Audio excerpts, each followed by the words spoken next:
Thank you for watching my live.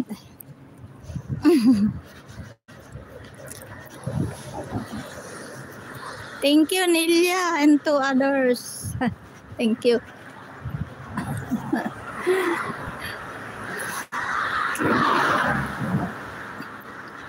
Nilakad ko na lang kasi meron namang tubos dito. 2 stops.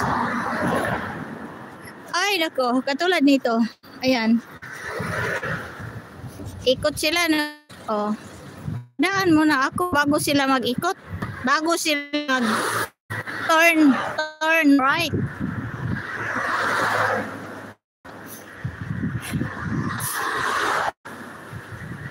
Kaso lang ganitong oras, maraming estudyante, mabuti maglakad. Kaysa sasakay ka sa puno-puno ang ano, punong-puno. Ito, pindutin ko to. Para hinto yan sila. Oh, dito wala naman eh. Ayan. Ayan. Ito kasi bombero. Kaya merong stoplight sila. Yan o, bombero. Kapitbahay ko, bombero. Yan, bombero yan. Yan. Kapitbahay ko. Doon, sa unahan, doon na ako nakatira.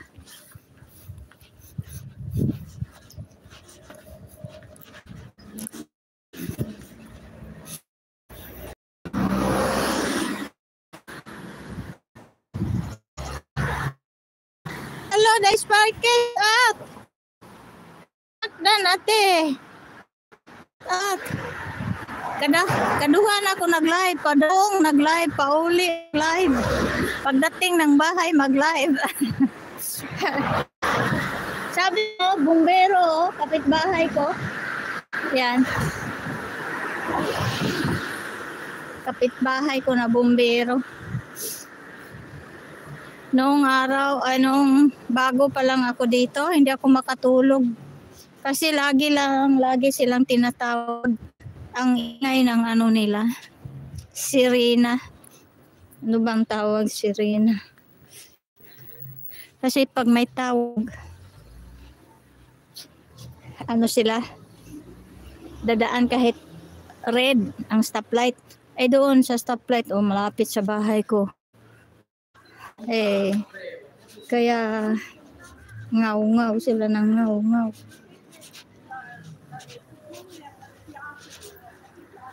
Postmaster, oh.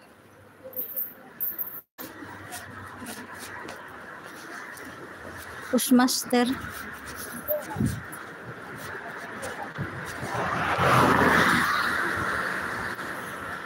Postman. Ayun, autobus ko. Diyan ako hihinto dyan. Pag galing sa... Alam mo kung ano yung autobus na yan? Para lang sa mga estudyante. Pupunta siya doon sa school. Yan, ang sasakyan ng mga estudyante.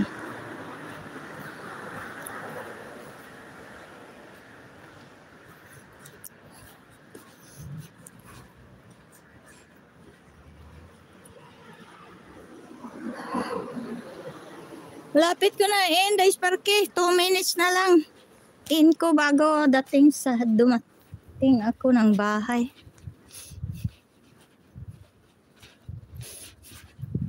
Mahirap pag may aso kasi kailangan ilabas mo 4 na bisis sa isang araw.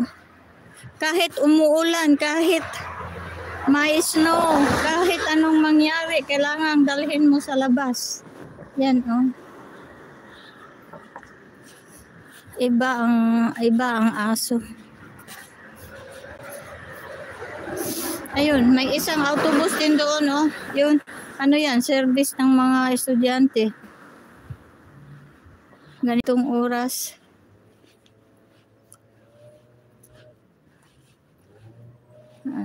Yun.